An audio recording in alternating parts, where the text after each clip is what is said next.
guys, ito yung gusto ko sana yung PRC ng kotse nito. Pero maganda rin siya, naka wide body. Ito yung sa interior niya. Rare na rin nung na upuan na na red siya. Kung napapansin mo, maganda rin siya. Maliit nga lang yung manibela. Maliit lang yung manibela. Saka naka full exhaust to. Kung napapansin mo yung wing nito, malaki siya. Naka Subaru siya. BRC yung datingan niya. Ewan ko lang kung 86 yata o BRC to eh.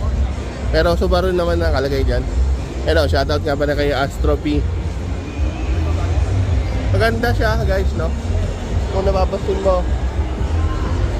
napapansin mo, maganda rin siya. Comment down below nga kung ano na gusto mo dito guys.